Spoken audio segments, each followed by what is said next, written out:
آج کی ویڈیو میں ہم آپ کو بتانے والے ہیں کہ جو ہم فاتحہ دیتے ہیں اس کا ثبوت وغیرہ کچھ اسلام میں ہے، کیسے علماء نے رائج کیا ہے، ہمیں فاتحہ دینا چاہیے کہ نہیں دینا، اگر چاہیے تو اس سے ہمیں کیا فائدہ ہے اور ہمیں کیوں دینا چاہیے، ان کے بارے میں ٹوٹل جتنے کنفیوژن ہیں وہ دور کرنے والا ہوں۔ تو اس ویڈیو کو آخر تک ضرور دیکھیں۔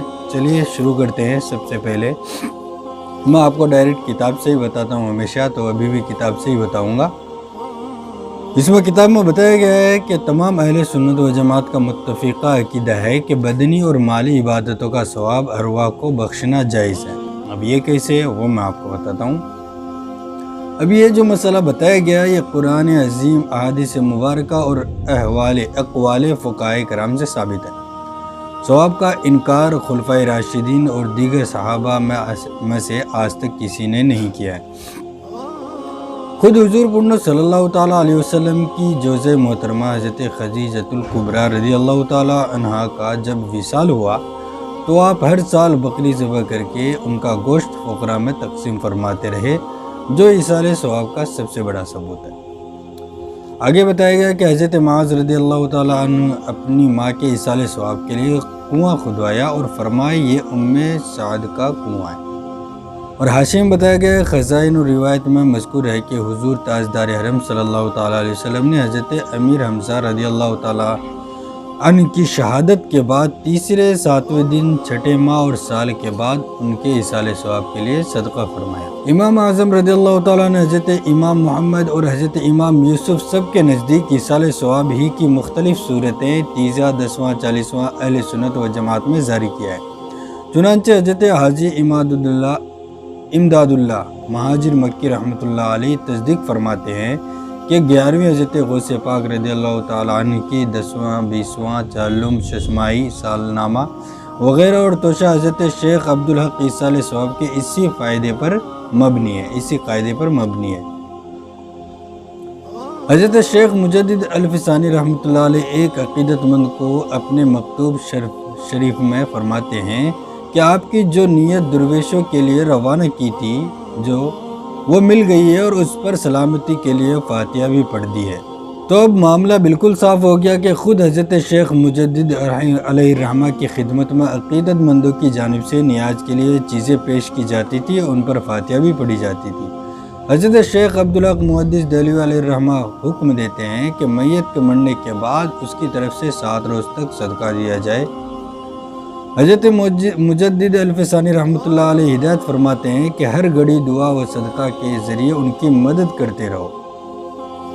چنانچہ مولوی رشید احمد گنگوئی فقیہ اعظم دیوبند سے مولوی رشید احمد گنگوئی صاحب ہیں، وہ فتویٰ دیتے ہیں کہ بزرگوں کو جو نظر دیتے ہیں وہ ہدیہ ہے اور درست ہے، اور جو اموات اولیاء کی نظر ہے تو اس کے اگر یہ معنی ہے کہ اس کا ثواب ان کی روح کو پہنچے تو صدقہ ہے، درست ہے۔ فتاوی رشیدیہ ترجمان عقائد اہل سنت حضرت علامہ تفتیجانی رحمۃ اللہ علیہ فرماتے ہیں کہ جندوں کی طرح مردوں کے لیے دعا اور صدقہ و خیرات کرنے میں مردوں کو ضرور نفع یعنی کہ لابھ پہنچتا ہے، البتہ صرف فرقہ معتزلہ کے ایصال ثواب کے منکر ہیں۔ اور کچھ ثبوت میں آپ کو کتابوں سے ہی دے دیتا ہوں۔ ایک کتاب میں بتایا گیا ہے سنت کا طریقہ، خود اس میں بتایا گیا کہ خود حضور اکرم محمد صلی اللہ تعالیٰ علیہ وسلم کی سنت کے مطابق علماء حق نے رائج کیا ہے درود دینا، فاتحہ دینا۔ ملا علی قاری رحمۃ اللہ علیہ فتاوی جزری میں روایت لکھتے ہیں کہ حضور کے سب سے چھوٹے صاحبزادے حضرت ابراہیم کے انتقال کے تیسرے دن ابو ذر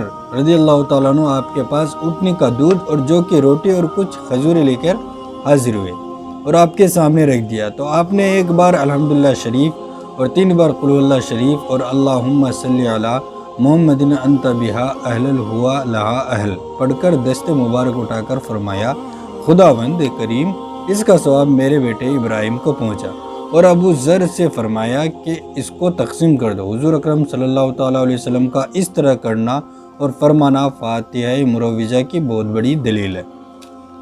اب فاتحہ کے فائدے کیا ہیں میں آپ کو بتاتا ہوں۔ اس میں کتاب میں بتایا گیا ہے کہ اگر مردہ عذاب میں گرفتار ہو اور اس کے نام فاتحہ دی جائے تو اللہ تعالیٰ اس مردے پر رحمت نازل فرماتا ہے اور عذاب سے رہا کر دیتا ہے۔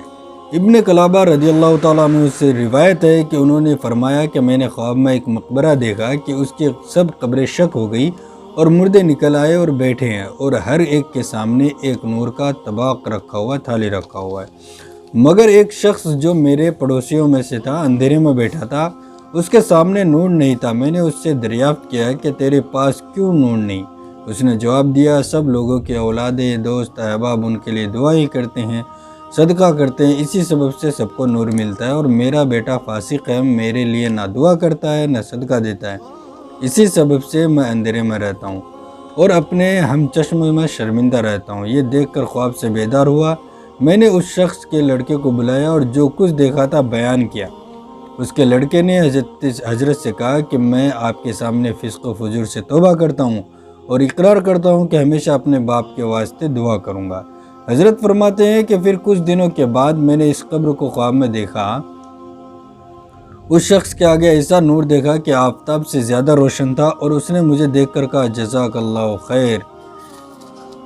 ابن کلابہ رضی اللہ تعالیٰ عنہ، آپ کے سبب میں ظلمت و ندامت اور عذاب سے چھٹا، یعنی اس سے بری ہو گیا۔ الحاصل مردے کو عذاب سے چھڑانے کے لیے فاتحہ بہت بڑا ذریعہ ہے۔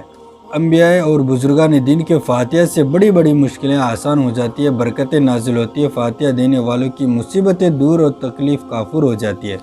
بے روزگاروں کو فاتحہ کی برکت سے روزگار مل جاتا ہے، مریضوں کو صحت ہوتی ہے، مسافر خیر خوبی سے واپس آتے ہیں، جو کھانے پینے سے خرچ سے تنگ ہے اس کی برکت سے ان کی روزی میں زیادتی ہوتی ہے، جس کی طبیعت غمگین رہا کرتی ہے، فاتحہ دینے سے اس شخص کا غم خوشی میں بدل جاتا ہے۔ جو کام فاتحہ دے کر شروع کیا جائے اس کا انجام نہایت اچھا ہوتا ہے۔ اگر کوئی بلا آفت آنے والی ہوتی ہے تو فاتحہ سے ٹل جاتی ہے۔ جس کی اولاد نہیں ہوتی اگر فاتحہ دیتا ہے تو خداوند تعالیٰ اس کا اولاد سے نہال کر دیتا ہے۔ جن و آصب ہر قسم کے دشمنی اور موجی سے اس کے سبب سے محفوظ رہتا ہے۔ برے خواب کی نحوست فاتحہ سے دور ہو جاتی ہے۔ غرض کے بڑے بڑے آڑے وقت میں کام آنے والی یہ چیز فاتحہ ہے۔ جہاں تک ہو سکے آداب و شرائط کا خیال رکھتے ہوئے خلوص دل سے فاتحہ دینا چاہیے تاکہ قبول اور رحمت الہی کا نزول ہو۔ تو اس سب سے آپ کو کیا پتہ چلا کہ فاتحہ کی برکت کیا، فاتحہ میں کیوں دینا چاہیے، اور فاتحہ سے کیا کیا ہمیں فائدے ہوتے ہیں یہ۔ اور دوسری بات، کوئی بھی چیز میں اگر قرآن شریف، فاتحہ میں ہم لوگ پڑھتے کیا ہے؟ قرآن شریف کی آیتیں پڑھتے ہیں نا، تو کوئی بھی چیز میں اگر قرآن شریف کی آیتیں پڑھی جائے تو وہ مطلب خراب کیسے ہو سکتی ہے؟ اب مان لو کہ کوئی کہتے ہے کہ مردے کو بخشا جاتا ہے یا کسی کے نام سے ہوتا ہے تو وہ دوسرے کے نام سے ہو جائے تو وہ کھانا نہیں چاہیے۔ تو اس کے اگزامپل میں دیتا ہوں کہ ہم بقرعید تو مناتے ہیں، بقرعید میں جب بکرا قربان کیا جاتا ہے تو اس وقت نام کس کا لیا جاتا ہے، کس کے نام سے دیا جاتا ہے؟ جب بھی کوئی چیز ہوتا ہے اللہ کے نام سے دیا جاتا ہے، اور ساتھ میں جس کے طرف سے وہ بکرا ذبح ہوتا ہے اس کا نام لیا جاتا ہے، تو پھر اس کے حساب سے تو یہ بھی آپ کو نہیں کھانا چاہیے۔ یہ نارمل بات ہے نا، تو اس سے کوئی حرام نہیں ہے، یہ اچھی باتیں ہیں۔ بکرا جیسے بقرعید میں ہمیں بتایا گیا ہے کہ ہم بکرا ذبح کریں تو جس کے نام سے ہوتا ہے اس کا نام بھی لیا جاتا ہے۔ اسی طرح فاتحہ ہم دیتے ہیں کوئی بھی تو اس کے نام سے، جس کے نام سے ہمیں بخشنا ہے اس کے نام سے بخشتے ہیں۔ اور پڑھتے کیا ہیں؟ ہم قرآن شریف کی آیتیں پڑھتے ہیں، تو اس سے ناجائز نہیں ہوتا ہے۔ اور کوئی سوال ہو تو آپ مجھے نیچے کمنٹ باکس میں پوچھ سکتے ہیں، انشاءاللہ تعالیٰ اس کا جواب دینے کی میں ضرور کوشش کروں گا۔ اور اس چینل پہ نئے ہیں تو اس چینل کو سبسکرائب ضرور کریں، کیونکہ ہم ایسے ہی مسئلوں مسائل کے اور دیگر سوالوں کے جواب اس چینل پہ ڈالتے رہتے ہیں۔ ملتے ہیں اگلے ویڈیو میں، تب تک کے لیے خدا حافظ۔